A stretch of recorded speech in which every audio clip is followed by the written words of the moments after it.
The thing about carrying an ability you never asked for is that it doesn't feel like a gift. It feels like a weight some careless god dropped on your chest and walked away from, and every morning you wake up already tired from holding it.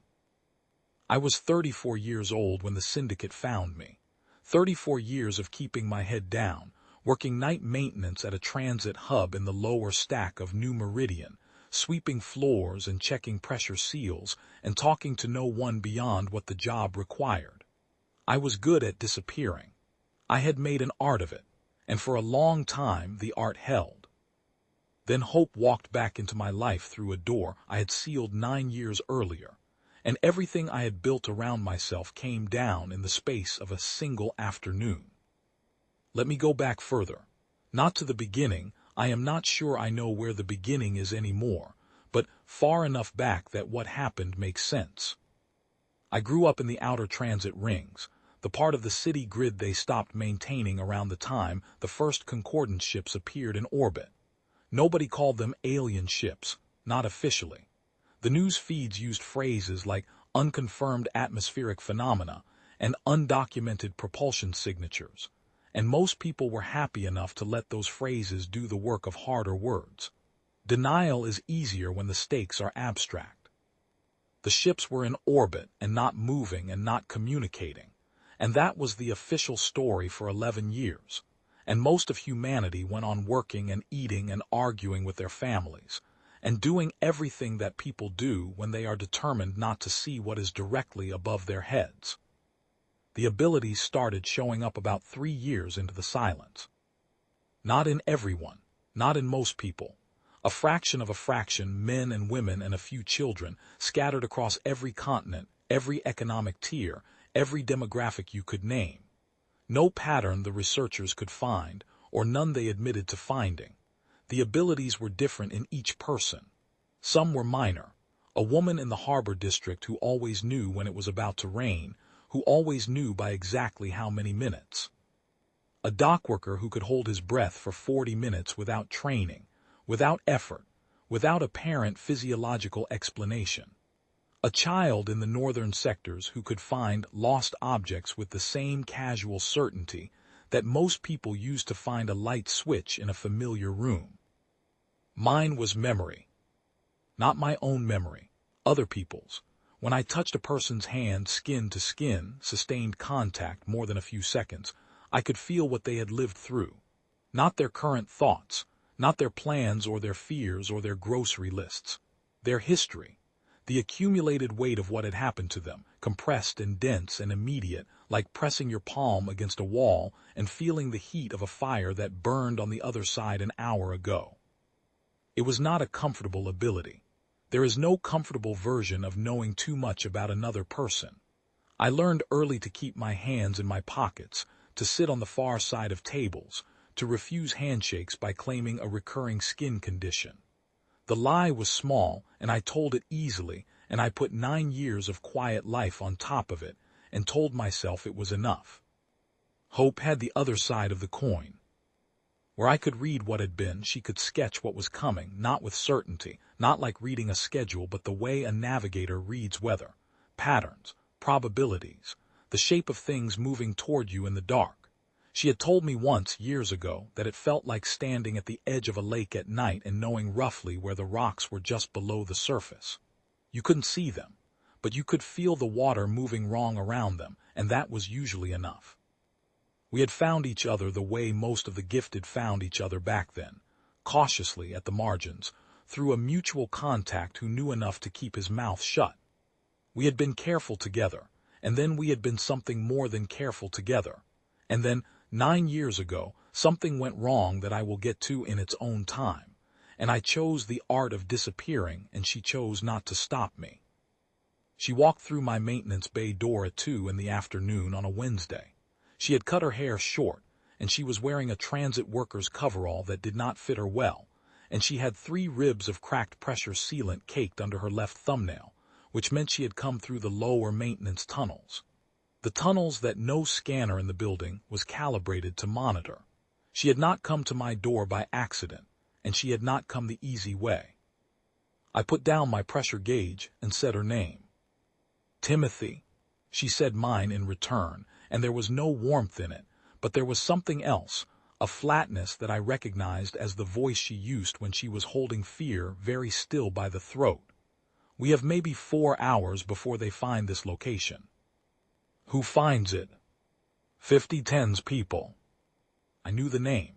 Anyone who had been paying attention knew the name, though paying attention was itself a risk. Agent 5010 was what the underground networks called the primary coordinator of the syndicate's acquisition division, not an official title, not a publicly acknowledged position, because the syndicate itself was not publicly acknowledged. It was the apparatus that the Concordance had been building inside human institutional structures for the better part of a decade. Patient work. Methodical. The kind of infiltration that does not announce itself because it does not need to. You don't announce an infection. You let it spread. The Concordance had not come to conquer us. I want to be precise about that because the word conquer implies a relationship between equals that was never in play. They had come to harvest. The distinction mattered, and it took most of humanity a long time to understand it, and some people still don't. What they wanted was not our territory, not our resources, not our manufacturing capacity, not our military infrastructure. What they wanted was the edge that a small fraction of our population had developed in response to their proximity, the abilities, the neurological adaptations, the whatever it was that 11 years of living inside the shadow of those ships had done to certain human nervous systems. They wanted to understand it. More specifically, they wanted to extract it, catalog it, and replicate it in their own substrate. We were a research population that had produced an unexpected result. That was all we were to them. 5010 was the human face of that project. I don't know if he had started human. That question does not have a clean answer, and I have stopped asking it. But he moved and spoke and filed paperwork and maintained cover identities and ran operational cells like someone who had studied humanity the way a skilled surgeon studies anatomy. Thorough, dispassionate, effective. He had been acquiring gifted individuals for 3 years by the time Hope came through my maintenance bay door, and of the people he acquired, none had been heard from again. How did they find me? I said. They didn't. They found an old acquaintance of mine who knew where you worked. The acquaintance is no longer a problem. She said it without inflection, and I chose not to ask what that meant. I need your read on someone, and then I need you to come with me, because you being here in 6 hours is not a viable outcome. Hope. I have a location that should be safe for 60 days, long enough to figure out the next move. Hope 9 years. She looked at me for a long moment with the expression of someone choosing between several true things to say. Finally she said, I know, we can do that later. Right now I need you to put on your coat. I put on my coat. She led me out through the tunnel access below the maintenance bay and into the lower infrastructure corridors that ran underneath the transit hub's foundation. The light down there was amber emergency cycle, and the air tasted of old hydraulic fluid and recycled atmosphere that had been recycled too many times. I had walked those corridors alone for 3 years. Walking them with another person felt like speaking a language I had stopped practicing and discovering with some surprise that I still knew the words. The man she needed me to read was waiting in a junction chamber 200 meters in. He was seated against the wall with his hands loose at his sides, not restrained, but with the careful stillness of someone who had been told clearly what would happen if he reached for something. He was wearing a logistics coordinator's uniform, mid-level syndicate administrative. The kind of person who shuffled acquisition schedules and transit manifests and never got close enough to the operational end to get blood on his hands, and never got far enough from it to claim innocence. Hope stood to one side. She said, Everything he's told me checks out logically. I need to know if it checks out in here. She touched her own sternum. I crouched in front of the man. He was somewhere in his 50s, soft around the middle, with the specific exhaustion of someone who had been making compromises so long they had forgotten there were other options. He did not look like a monster. Most of the useful ones don't. I need to hold your hand, I said.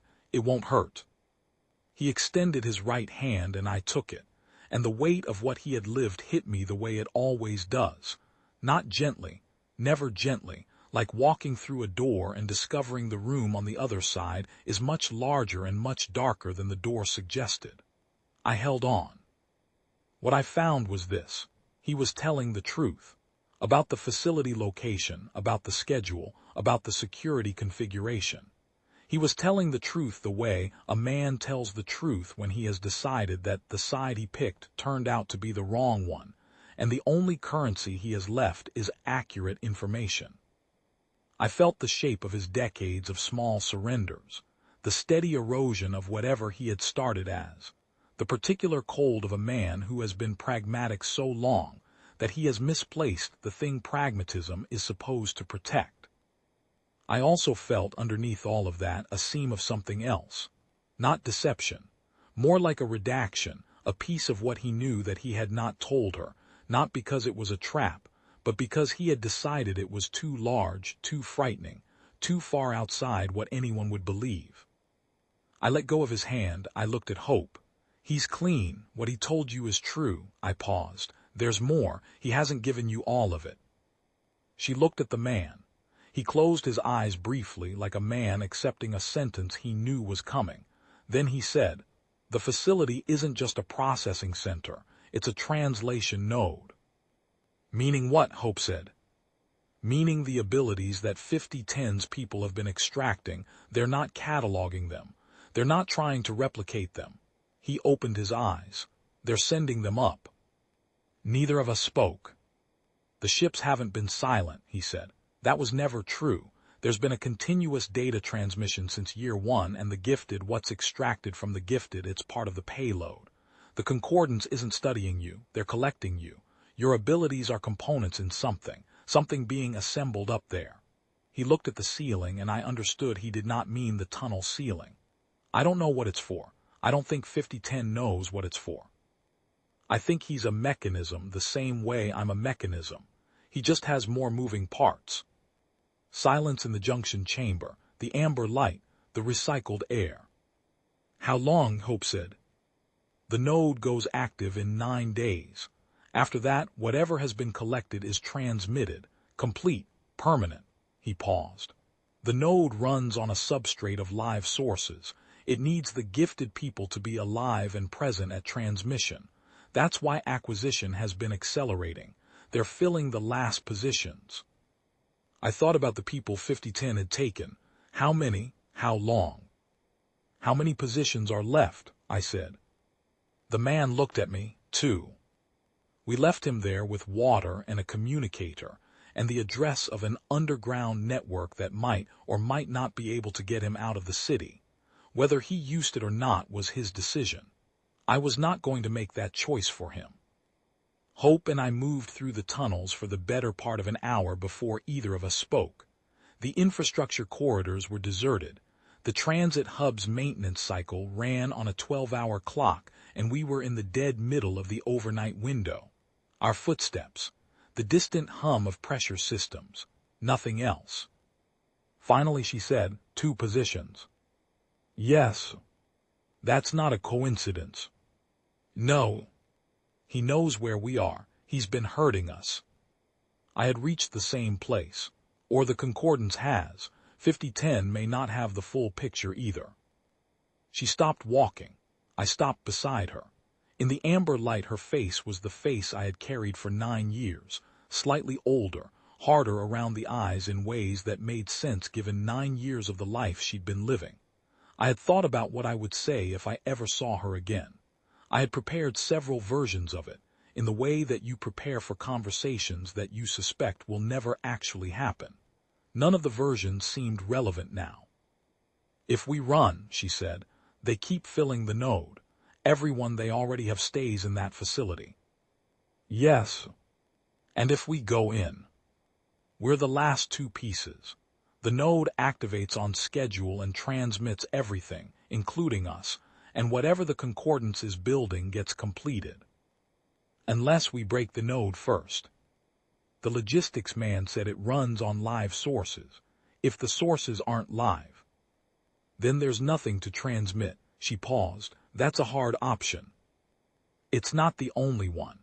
If the node needs live sources, and the sources are removed from the node's physical substrate before transmission, you're talking about extracting everyone they have in there. I'm talking about the fact that a facility built to hold people and keep them alive for a transmission event is, by definition, a facility that has been designed to keep people alive. Life support, medical systems, that's a vulnerability. Hope was quiet for a moment. When she spoke again, there was something different in her voice, not warmer, exactly, but less controlled. You've been living in maintenance tunnels for 3 years, and you're still the most irritatingly logical person I've ever met. I work with systems. You always worked with systems. She started walking again.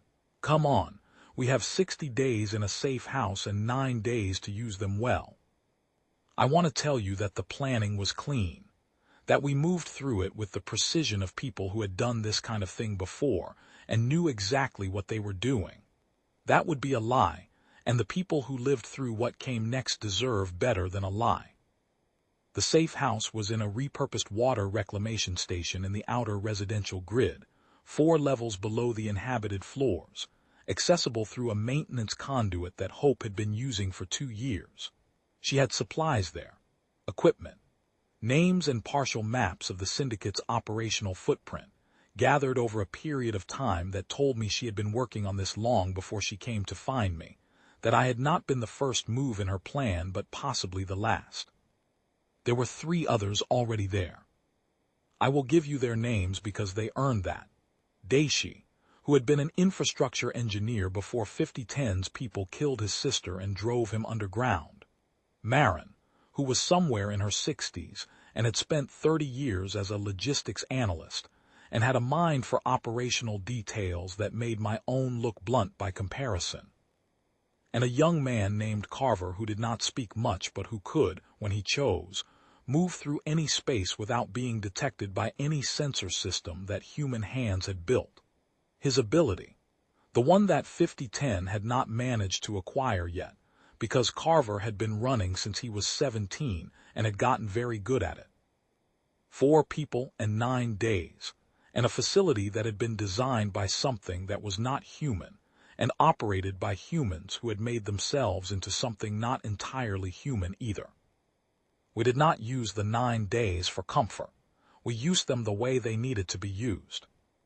Marin mapped the facility's external systems from salvaged syndicate communication intercepts, building a picture of the structure that was more guesswork than certainty, but better than nothing. Daishi worked the life support question, what it would take to shift the environmental systems from sustaining the people inside to evacuating them, and whether that could be done from outside the primary control layer. Carver scouted. He went in and came back 3 times in 9 days, each time bringing back information that refined what Marin was building, each time coming back slightly quieter than he had left, in the way of someone who has seen something that is doing slow work on them. On his second return, I caught him in the corridor outside the room where he slept. He had a look that I recognized. I had worn it myself for years. You don't have to tell me anything, I said. I want to be clear about that. He looked at the floor. There are 22 people in there, in the substrate chambers. He said the words substrate chambers, the way you say the name of something you have decided not to be afraid of, which usually means you are afraid of it. They're alive. They look like they're sleeping, except their eyes are open, all of them, and the room is quiet. No machines running that I could hear, just those 22 people sitting there with their eyes open, not moving. The Concordance's system is already drawing from them. Is that what it is? It's what I think it is, pre-transmission state. The node is priming. He was quiet for a moment. One of them was my age. I did not say anything. There was nothing useful to say. I'm going back in tomorrow, he said. I want the full layout of the substrate level. Carver, I know what I'm doing. He did know what he was doing. That was not what worried me. On day 7, Hope came to find me in the room I had been using to think. A bare space with a broken pressure gauge on the wall that someone had not bothered to remove, and a crate I used as a seat, and nothing else. She sat on the floor with her back against the wall and her legs stretched out and said, "I've been running probability on the insertion approach. And the numbers aren't good. If we go in through the service conduit Carver mapped, we have maybe 30 minutes before the syndicate's sweep pattern brings a security detail to the substrate level. 30 minutes to isolate the node's transmission array, shift the life support to evacuation mode, and move 22 people who are in an unknown physical state through corridors we've only partially mapped to an extraction point that we haven't fully secured. What probability are you getting? Successful extraction of all 22, the 5 of us getting out clean, and the node disabled maybe 12%. I considered that. What probability are you getting for partial success? Most of the 22 out, node disrupted even if not fully disabled. She looked at the wall, 37. And for us not going in at all? 0, she said, for them. She did not need to specify who she meant. I nodded, then 12% is what we have. Timothy, 12% means there's an 88% chance. I know what it means. What would you need to make it higher? She was quiet for a long moment. When she spoke, she was not looking at me but at the space in front of her, running something behind her eyes. If the sweep pattern could be disrupted, an anomaly that pulled the security detail away from the substrate level before we hit the conduit. What kind of anomaly? Something that looks like a technical fault. Something that makes the facility's own systems report a problem in a different section. Not an alarm. An alarm brings everyone. A maintenance flag. The kind of thing that pulls 2 or 3 people to check a pressure seal. Daishi, I said. Daishi, she agreed. If he can get access to the external system interface. But that means he's outside while we're inside, which means he's exposed. He knows that. Yes, he does. She finally looked at me. I wanted to tell you the numbers before we told the others. You deserve to know them. Why me specifically? She did not answer that immediately. The silence was long enough that I stopped expecting an answer, and then she said, "Because 9 years ago I knew something was going to go wrong and I didn't tell you. And it did go wrong. And you left, and you were right to leave, and I have thought about that sequence of events more times than I am going to admit to you right now." She paused. I didn't want to do it again. I looked at the broken pressure gauge on the wall. What did you see 9 years ago? I saw that if you stayed, something would come for both of us that we weren't ready for. I saw that if you left, it would still come, but there would be more time, more preparation. A pause. I told myself that was why I let you go, that it was strategic. For a long time I told myself that. And now I think I was afraid, and I made a strategic-sounding story to put around the fear so I wouldn't have to look at it directly. She looked at her hands. I don't know if that matters. I'm telling you because you should know. I thought about 9 years, the transit hub, the pressure seals, the art of disappearing. It matters, I said, not in a way that changes anything about tomorrow, but it matters. She nodded once. The conversation closed the way those conversations do, not resolved, not finished, but set aside carefully, like something fragile that you do not have the right container for yet. We told the others the numbers that evening. Nobody tried to renegotiate them. Marin said, 37 isn't bad for a military operation, which was the most accurate and least comforting thing she could have said. Daishi said he could run the external interface if he had 90 minutes to prep the fault command. Carver said he knew a secondary exit from the substrate level that he had found on his 3rd scout, a maintenance conduit that the syndicate's maps did not show, because it predated the facility's conversion, because the building had been a water treatment station before the syndicate adapted it. And old infrastructure has old bones that new occupants don't always find. He showed us on Marin's map. The conduit ran perpendicular to the main service corridor, narrow, low-ceilinged, but passable. It came out in a utility space adjacent to the outer wall, and the outer wall had a pressure release valve that Daisy could trigger remotely as part of the same fault command that pulled the security detail. Marin looked at the map for a long time, then she said, 44%. Nobody said anything.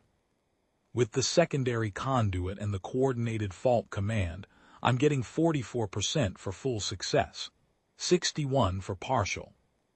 It was not a good number. It was a better number. We took it. On the 9th day, we went in. I will tell this the way it happened rather than the way I have replayed it since, because the replay has a different shape. It has become, over time, something smoother and more legible than the actual event, and I owe you the actual event. Daisy took his position at the external interface terminal, a junction box on the facility's outer infrastructure line that he had been mapping for 6 days at midnight. The rest of us entered through the service conduit at 12:04. Carver first, because Carver moved through spaces the way water moves through cracks, without apparent effort, without apparent will. He was simply somewhere, and then he was somewhere else. Then Hope. Then Marin, who moved with the careful deliberateness of someone who has made peace with the fact that she is not fast, only thorough. Then me. The conduit was dark except for the lights we carried, and the lights were small because small was safer. The sounds of the facility came through the walls in a way that was more felt than heard. A deep, low vibration that I had not expected, and that Hope, walking ahead of me, felt as well, because she paused for a half step and then continued. The node, she said quietly, it's already running. It shouldn't be running yet. Transmission is. The schedule moved. She did not look back. Carver, how far to the substrate level? 4 minutes, he said from the dark ahead of us. We have less time than we planned. Nobody said anything to that. There was nothing to say to that. You account for the time you have. The fault command fired at 12:11, which was right on schedule. We heard it, not the command itself, but the effect. Movement in the corridors above us, the pattern of footsteps changing, 2 sets of them pulling away from the substrate level toward the section where Daisy had planted the fault. 2 people, maybe 3. Marin had modeled 4, but 3 would do. We reached the substrate level at 12:14. The room was exactly what Carver had described. The dimensions of a gymnasium, amber emergency lighting along the lower walls. 22 people seated in high-backed chairs arranged in 2 concentric circles, facing inward, eyes open, not moving. Each of them connected to a framework above the chair by a series of thin filaments that appeared to be attached to the base of the skull, behind the ears at the wrists. The filaments were not mechanical. They were not anything I could name. They had the color and faint translucency of something biological, but the rigidity of something that had been grown rather than manufactured. Between the 2 circles, in the center of the room, was the node. I do not have the language to describe it accurately, so I will describe it approximately, which is the best I can do. It was a structure roughly the size and shape of a large tree, except that it was not a tree, and it was not growing from the floor but from the air itself, suspended at chest height, anchored to nothing visible. Rotating slowly along an axis that did not quite correspond to any axis I could identify. It had a color that shifted as it rotated. It made a sound that I felt in my back teeth. And it was, very clearly, alive in some sense that the word alive was not originally designed for. I stood at the threshold of that room and felt the weight of it the way I had felt the weight of the logistics man's memories, pressing against me, specific and immense and very old. Not a human weight, nothing human in it, just the indifferent, patient presence of something that had been doing this for a very long time and had done it many times before and intended to go on doing it. Hope put her hand on my arm. Not a reading touch, she was wearing gloves, and so was I, just a hand on an arm. Timothy, the filaments. Right, the filaments. We had 3 tasks in whatever time we had left. Disconnect the 22 people from the node's substrate interface. Shift the life support to evacuation mode to begin waking them. Move them to the secondary conduit before the security detail returned or the node reached transmission threshold. The filaments came away without resistance. I had expected resistance. I had planned for resistance, had imagined having to cut them, having to fight some mechanical retention system, something.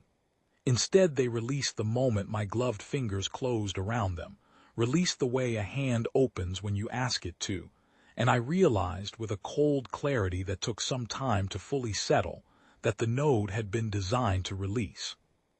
That it did not need to hold the sources against their will, because the sources had been conditioned over time to hold themselves there. Marin and Hope worked the outer circle. Carver and I worked the inner. 22 connections, 14 minutes, I was counting. The people, as the filaments came away, began to change. Not dramatically, not all at once, but their eyes moved and then they blinked, and then the stillness began to break up at the edges, hands tightening on chair arms, heads turning with the slow, underwater quality of people surfacing from somewhere very far down. A man in the inner circle looked at me. He had a face I did not know, late 40s, gray at the temples, with the particular lines of someone who had spent a long time outdoors. He looked at me the way a person looks at something they are not certain is real. "Can you stand?" I said. He considered the question seriously. "I think so." "Then stand." He stood. He did it slowly, with the deliberateness of someone renegotiating their own body's terms of service, and then he stood and he was standing, and I moved to the next chair. The node began to change at the 17-minute mark. I felt it before I saw it, the sound in my back teeth shifting pitch, the rotation along its unidentifiable axis accelerating. Hope felt it too. She looked up from the person she was disconnecting and looked at the node and said, very quietly, "It's trying to compensate for the disconnections. It's running a read on what it has left. It's trying to calculate whether it has enough to transmit anyway." "Does it?" I don't know what its threshold is." She looked at the remaining connections, 7 people still in their chairs. "We need to move faster." We moved faster. The security detail came back at the 19-minute mark. Not the 2 or 3 we had planned for, 4 of them, and they came fast, which meant the fault command had not kept them as long as Daisy had modeled. I heard them in the corridor before I saw them, and I heard them the same moment that Carver, who had been watching the entrance, made a sound that was not quite a word. What happened next was not a plan. I want to be clear about that. What happened next was 4 people and 22 people in various states of consciousness, and a room full of chairs, and a node that was cycling faster and faster towards something none of us wanted to see completed. Marin stepped into the corridor. She was 60-something years old, and she was not fast, and she did not have an ability, not the way the rest of us meant the word, and she stepped into the corridor with the complete and uncomplicated calm of someone who has decided that there is one right move, and that she is the person positioned to make it. What she had was 30 years of logistics analysis, and a detailed knowledge of the facility's pressure systems that she had been building for 6 days. She had also, as I learned later, been carrying a device of her own construction in the lower left pocket of her jacket, a transmitter slave to the facility's internal environmental controls, built from components she had sourced across 3 different supply networks over the course of a week. She triggered it in the corridor. The pressure drop was immediate and building-wide, not catastrophic, not lethal, but disorienting, the kind of rapid pressure change that makes your ears ring and your balance go uncertain, and your attention pull away from what you were doing toward the body's older, more urgent alarms. The security detail staggered. 2 of them went to one knee. Marin had given us 90 seconds of confusion, and she had paid for it with her position in the corridor and the odds of her own exit. I will not dwell on this except to say, she knew the numbers. She was the one who calculated the numbers. She had looked at the exit corridors and the security positions and the timing windows, and she had made a choice that the numbers supported, and she made it without being asked, and without making it anyone else's decision, and I will carry that fact for the rest of my life. Carver took the lead through the secondary conduit. 15 of the 22 could move under their own power. The remaining 7 we moved in pairs, supporting them between us, through a corridor that was not built for this. Hope was at the rear. I was somewhere in the middle, with a man's arm across my shoulders and my arm around a woman I did not know, and both of them were surfacing slowly from wherever the node had been keeping them, asking questions I did not have time to answer. The node, I felt it reach transmission threshold somewhere behind us. I felt it the way I had felt it since we entered the room, in the teeth and the chest, and some part of the nervous system that does not have a name. And then I felt it do something I had not expected. It stopped. Not because we had disabled it. We had not disabled it. Not because the Concordance called it back or the Syndicate intervened. What had happened, as best I was able to reconstruct it afterward, was simpler and stranger than any of those explanations. The node had run its calculation on the reduced payload. The 7 people we had not yet disconnected when transmission threshold arrived, and found it insufficient. The threshold was not arbitrary. The Concordance's assembly, whatever it was, required a specific quantity and configuration of abilities. Missing key components, it would not transmit an incomplete dataset. It would not transmit at all. We had not known what the threshold was. We had not known how many of the 22 we needed to remove to bring the payload below it. We had removed 15, working as fast as we could, and 15 turned out to be enough, by a margin that I do not want to think about too closely. We came out of the secondary conduit into the utility space at 12:41. Daishi was waiting. He had a medical kit and a face that had been doing a great deal of work to stay composed, and when he saw us coming through, when he counted us, some of that work became unnecessary. He looked behind me. I shook my head once. He closed his eyes for a moment. Then he opened them and started moving, because there was still moving to be done. We got the 22 out over the course of the next 2 hours, through channels that Daishi had prepared for exactly this number of people, because Marin had given him the number before we went in, had prepared for the full success scenario with the same care that she prepared for everything. Carver guided the last group through and came back, and I think he came back partly to make sure the rest of us were real, and I understood that impulse. We did not go back for the node. I want to be honest about that.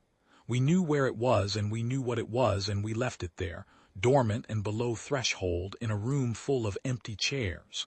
The Syndicate would find it. 5010 would find it. Whatever the Concordance intended with what had been partially assembled before that night, those questions were not closed by what we did.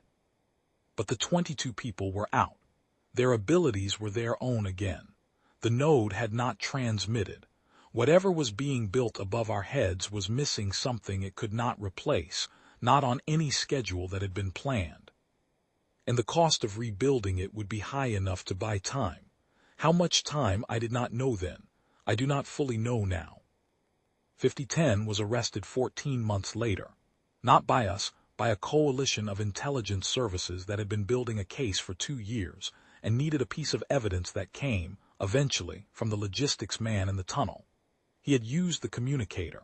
He had found the network. I cannot say whether that had anything to do with the hand I held in that junction chamber or with something simpler and more human. The fact that a door was left open for him, and he chose to walk through it. Either explanation feels true to me. Both can be right. The Concordance ships moved at the 18-month mark. Not away, they redistributed, spreading further across the orbital grid. More coverage, more patience. They have done this before, the experts say, on other worlds with other species, with whatever came before us. The assembly continues somewhere, with what it has. We are in it for the long term. That is the honest summary of where things stand. Hope and I are in the same city now. Not the same building, not yet, but the same city. We meet sometimes in the early mornings, at a diner in the transit ring that neither of us can fully explain choosing, except that it is warm and the coffee is adequate, and the staff do not ask questions. We talk about the things you talk about when you have been through something together that has no clean edges and no satisfying ending. We talk about Marin. We talk about the 22, who are scattered now across the safe networks, building lives out of what was left to them. Carver sends messages sometimes, short ones. He is somewhere in the southern sectors doing what he does, moving through spaces. I am glad he is out there. The things I can tell you about the Concordance, I have told you.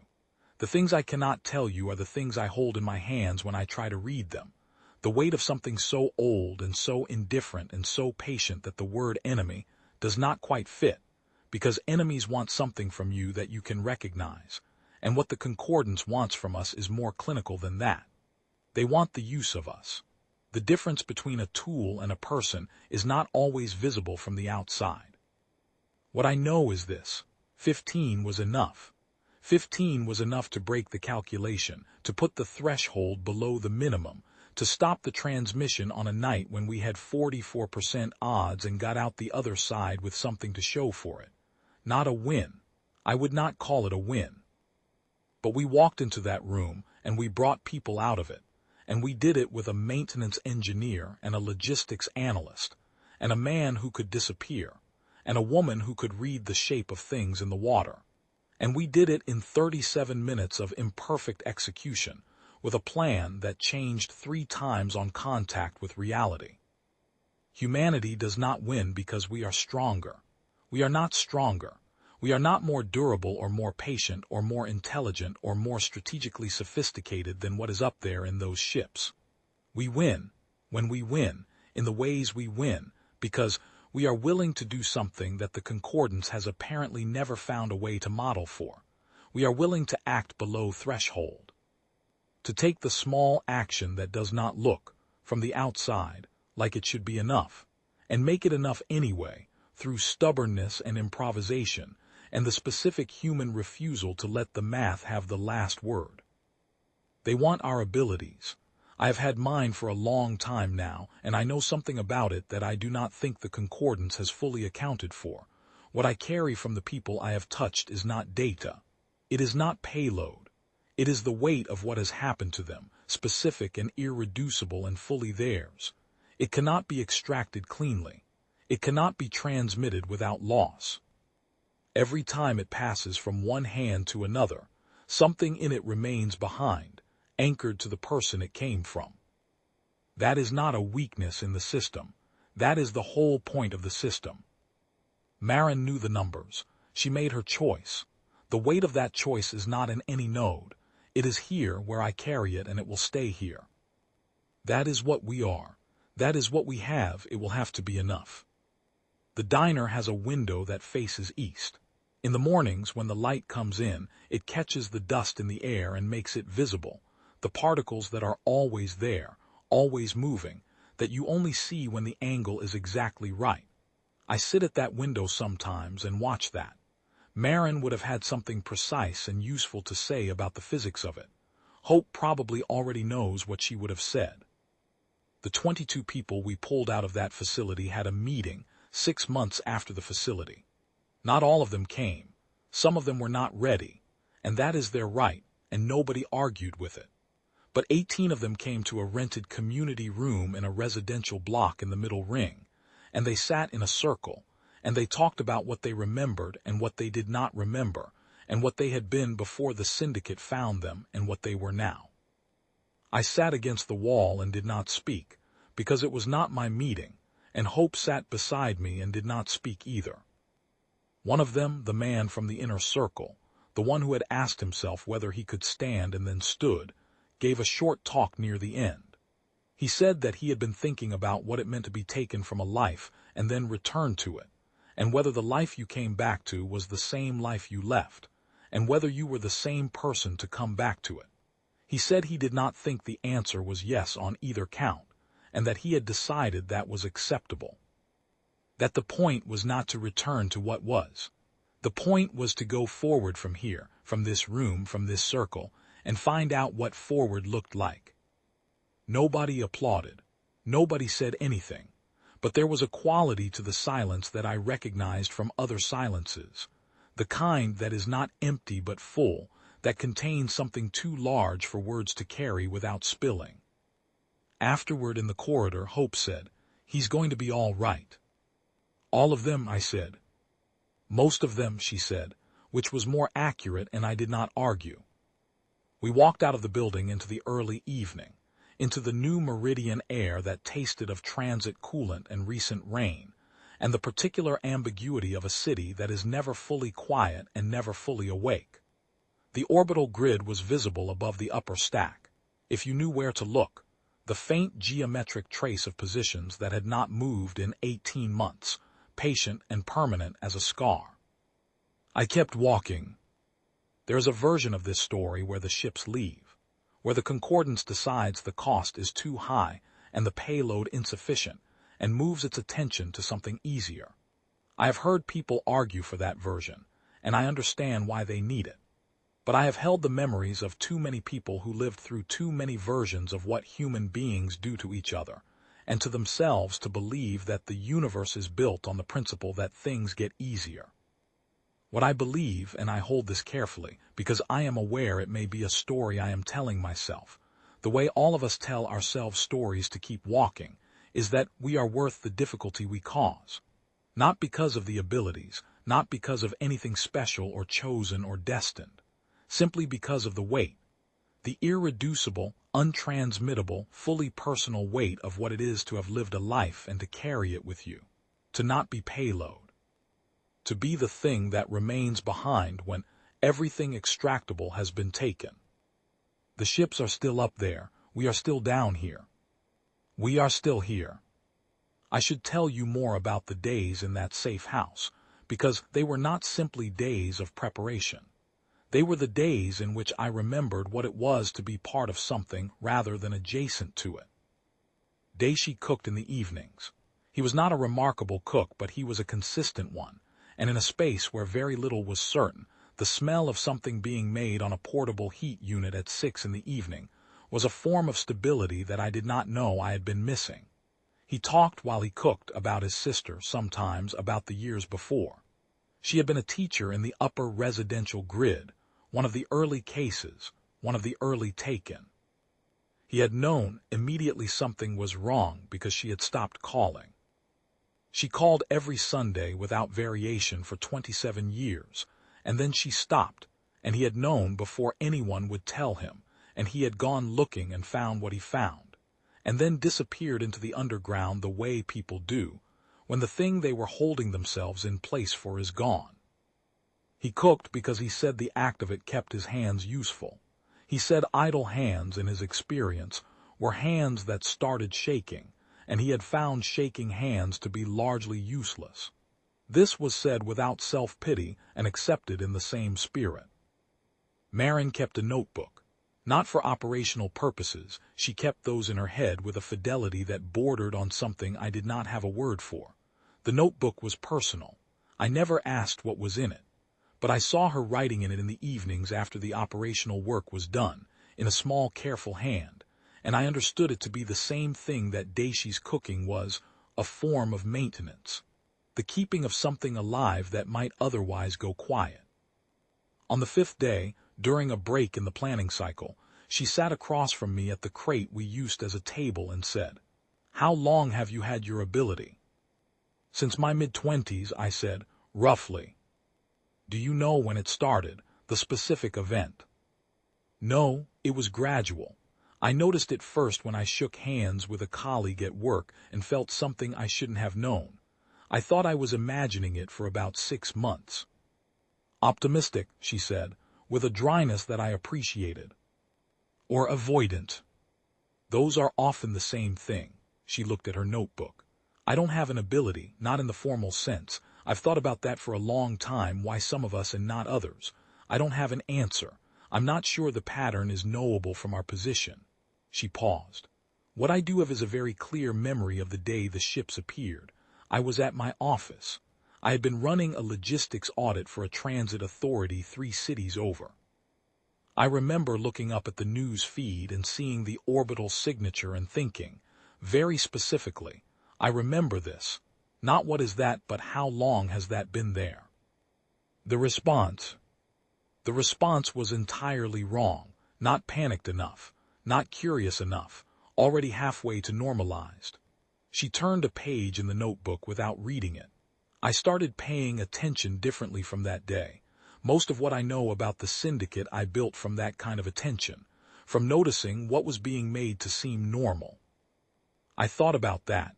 You've been working against this longer than any of us. I've been working against this since before any of you had a reason to. She said it without pride. I'm 63 years old. I have probably another 20 years of functional usefulness. Given good luck and reasonable genetics, I intend to use them. She looked at me with a clarity that I found both bracing and steadying. I tell you this so that you understand. I'm not here by accident. I'm not here because I was swept into something. I chose this. I have been choosing it for a long time. Whatever happens in that facility, that is what happened. I did not say anything. She did not seem to require a response. The 6th day, Carver came back from his final scout and sat in the corner with his knees up and his arms on his knees and his head down for the better part of an hour. Nobody disturbed him. When he raised his head, he looked at each of us in turn, Daisy, Marin, Hope, me, with an expression that was the expression of someone who has been alone for a very long time and has not quite adjusted to the experience of not being alone. He said, I counted 22 again, same as before. One of them, the woman in the outer ring, north side, I think she moved, between visits. The chairs are not all in the same configuration. He paused. I don't know what that means. It means the node is adjusting the substrate arrangement, Hope said. Getting ready for transmission, like a body rearranging itself before sleep. That's not a comfortable comparison. No, she looked at the map. It means we are on the right timeline. Carver nodded slowly. Then he said, what do you think it feels like for them? Nobody answered for a moment. Then I said, I think it feels like not much. I think the node has been managing their awareness downward for long enough that the experience of being in there is something they've adjusted to. Not comfortable, but not sharp. How do you know? I don't. But the man I read in the tunnel, the logistics coordinator, he had been adjacent to the substrate facilities for 2 years and there were things he had made himself not see. The adjustments were gradual. That's how the concordance works. Nothing sudden, everything patient. I thought about the weight I had felt from that man's history, the long erosion, the accommodations. Sudden things are resistant. Gradual things settle in. Carver was quiet for a moment. We are not gradual. No, I said, we are not. He nodded once, with the firmness of someone putting something back into the correct place. Then he said, I found the secondary conduit on the south wall. It's old infrastructure. They haven't mapped it. Show me, Marin said. And we went back to work. There is something I have not told you yet about what happened in the substrate room, because I have been building toward it, and I do not want to give it to you too early or too late. When I was moving through the inner circle, disconnecting the filaments from the people in the chairs, I reached a woman in the second-to-last chair on the east side. She was in her 30s, slight, with the hands of someone who worked with small precision tools. As I closed my gloved fingers around the filament behind her ear, I made the mistake, or perhaps it was not a mistake, of grazing the skin at her wrist where the filament joined. No glove. I had been working fast and the glove had worked itself partially off. My bare skin touched her wrist for perhaps 2 seconds. What I felt was not what I expected. I expected the weight of what had been done to her. I expected something like the logistics man, the accumulated erosion, the long compression of a life being slowly extracted from. I expected grief and disorientation, and the specific kind of damage that comes from being held in a state of instrumental use for months. What I felt instead was astonishment. Not her astonishment at her situation, though that was there, buried under everything else, the original sharp shock of being taken, but something older and larger. a baseline wonder at the fact of being alive at all, at the specific improbable sequence of events that had produced one particular human woman with one particular set of memories and one particular ability, sitting in one particular chair in one particular facility. A kind of stunned gratitude for the specific texture of being a person, not despite everything, alongside it. She was one of the last people I would have expected to find that in, but it was there, clear and solid under all the rest. I thought about that for a long time afterward. I'm still thinking about it. The Concordance wants our abilities because it has identified them as useful. It has not identified, or perhaps it is incapable of identifying, what surrounds the abilities, the context, the lives that produced them, the weight of specific experience that makes a thing like astonishment possible even in a substrate chair, even under long suppression, even in the worst circumstances we can construct or have constructed for us. That is not something they can extract. You cannot separate the ability from the person who carries it without destroying whatever it is that makes the ability what it is. You would get the form without the function, the signal without the meaning, and meaning, it turns out, is load-bearing. Remove it and the whole structure fails. I do not know if the Concordance will eventually figure that out.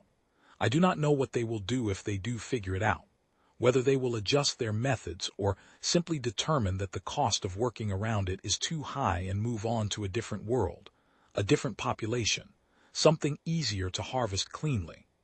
I do not know and I cannot know, and the not knowing is simply the ground we are standing on. What I know is the woman in the chair, the astonishment that was still there when everything else had been pressed down, the weight of it in my hand for 2 seconds. That is what we are made of. That is what they cannot model, cannot transmit, cannot complete an assembly with, no matter how patient they are or how long they wait. They waited 11 years above our heads, and we made ourselves into something they didn't account for. I think we will keep doing that. I think it is what we do.